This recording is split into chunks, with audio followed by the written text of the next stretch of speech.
अस्सलाम वालेकुम everyone, welcome back to my YouTube channel. कैसे हैं आप सब? आई होप कि आप सब ठीक होंगे, अल्लाह की पनाह में होंगे।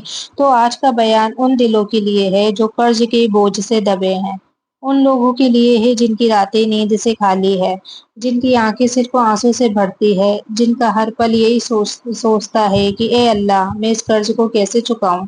मेरी हिम्मत जवाब दे रही है और मेरे हालात बिगड़ते जा रहे हैं। तो कर्ज सिर्फ पैसों का बोझ नहीं होता, बल्कि इंसान की रूह को भी तोड़ देता है। कर्जदार इंसान समाज में इज्जत खो बैठता है, रिश्तेदार ताने मारते हैं, दोस्त दूर हो जाते हैं और इंसान खुद को अकेला महसूस करता है। तो कुरान में अल्लाह ताला ने फरमाया, अगर कोई तंगी में है तो उसे आसानी दो, और अगर तुम उसे माफ कर दो तो ये तुम्हारे लिए बेहतर है। रसूल अल्लाह सल्लल्लाहु ताला अलैहि वसल्लम ने फरमाया, कर्ज इंसान पर रात को भी छाया रहता है और दिन को भी। हदीस शरीफ में आता है कि कयामत के दिन शहीद का खून का पहला कतरा गिरते ही उसके तमाम गुनाह माफ हो जाएंगे, मगर कर्ज माफ नहीं होगा। सोचिए, कर्ज कितना बड़ा मसला है कि शहीद का भी कर्ज बाकी रह जाता है। कर्ज क्यों बढ़ता है? अपनी हैसियत से ज्यादा खर्च करना, दिखावे और शौक की जिंदगी, शादी ब्याह में फिजूल खर्ची, कारोबार में घाटा और गलत फैसले, मजबूरी की हालत जैसे इलाज, मकान, बच्चों की फीस।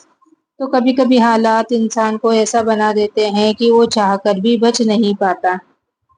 कर्जदार की हालत। कर्जदार इंसान की तीन मुश्किलें होती है। रूहानी तकलीफ, हर वक्त बोझ महसूस करना। इज्जत का नुकसान, रिश्तेदार ताने देते हैं, लोग तिरछी नजर से देखते हैं। अल्लाह का खौफ कि कहीं मौत से पहले कर्ज अदा ना हुआ तो आखिरत में हिसाब देना पड़ेगा। तो इस्लाम ने क्या हल बताया है? सब्र और तौबा। गुनाहों से तौबा करो और सब्र करो। फिजूल खर्ची से बचो, हर खर्च का हिसाब रखो। हिम्मत मत हारो, कर्ज जितना भी हो अल्लाह की मदद से उतर जाएगा। कर्जदार के लिए दुआ और वजीफा। नबी सल्लल्लाहु ताला अलैहि वसल्लम ने कर्ज से बचने के लिए दुआ बताई है। नबी पाक की दुआ कर्ज से छुटकारे के लिए। तो रसूल अल्लाह सल्लल्लाहु ताला अलैहि वसल्लम ने जब कर्ज से तंग आते तो ये दुआ पढ़ते, अल्लाहुम्मा अकफिनी बिहलालिका अन हरामिका व अगनी बिफजलिका अमन सिवाक। ये दुआ मैं स्क्रीन पर भी लिख दूंगी ताकि आप लोगों को पढ़ने में आसानी होगी। इसका मतलब है कि अल्लाह अपने हलाल से मुझे काफी कर दे और अपने फजल से मुझे सबसे बेनियाज कर दे।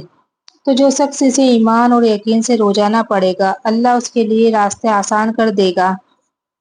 तो एक वाकया मैं आपको बताती हूँ। एक शख्स मदीना शरीफ आया, कर्ज के बोझ से दबा हुआ। वो रसूल अल्लाह सल्लल्लाहु ताला अलैहि वसल्लम के पास आया और रोते हुए बोला, या रसूल अल्लाह, मेरे ऊपर इतना कर्ज है कि मैं चुकाने की हिम्मत खो बैठा हूँ। रसूल अल्लाह सल्लल्लाहु ताला अलैहि वसल्लम ने फरमाया, क्यों उदास हो? क्या मैंने तुम्हें वो दुआ नहीं सिखाई थी जो अगर सुबह शाम पढ़ो तो अल्लाह तेरी मदद करेगा? उसने दुआ पढ़ना शुरू किया। कुछ ही महीनों में अल्लाह ने उसके कारोबार में बरकत दी और सारा कर्ज उतर गया। तो याद रखो भाइयों और बहनों, कर्ज बड़ा हो सकता है लेकिन अल्लाह की रहमत हमेशा उससे बड़ी है। इंसान इंसान सोचता है ये मुमकिन नहीं, लेकिन अल्लाह कहता है मेरे लिए कुछ भी मुश्किल नहीं है। तो जो शख्स लोगों का कर्ज अदा करने का इरादा रखे, अल्लाह उसकी मदद करता है। तो अगर आपके घर में कोई कर्जदार है तो उसे ताने मत दो, उसकी मदद करो। कर्ज से दबा इंसान पहले ही टूटा हुआ होता है, उस पर और चोट मत लगाओ। तो कर्ज सिर्फ दुनिया का मसला नहीं, ये कयामत का मसला भी है। अगर कोई इंसान कर्ज चुका ना सका तो उसकी नेकियां ले ली जाएगी और कर्जदार को दे दी जाएगी। तो भाइयों और बहनों, कर्ज एक आग है जो इंसान को अंदर से जला देती है, लेकिन याद रखो, अगर दिल से पुकारो तो अल्लाह हर बोझ हल्का कर देता है, हर मुश्किल आसान कर देता है। आज ही तौबा करो, आज ही नीयत बदलो, अल्लाह से कहो, ए मेरे रब, मैं कमजोर हूँ, मैं टूट गया हूँ, तू ही मेरे कर्ज को आसान कर दे। अल्लाह की कसम, अगर तुम सच्चे दिल से दुआ करोगे तो अल्लाह तुम्हारे लिए ऐसे दरवाजे खोलेगा जो तुमने कभी सोचे भी नहीं होंगे। तो आज के लिए इतना ही। वीडियो अच्छी लगी हो तो वीडियो को लाइक शेयर कमेंट जरूर करें। मिलते हैं अगली वीडियो में, तब तक के लिए अल्लाह हाफिज। आप लोग अपना ख्याल रखना और दुआ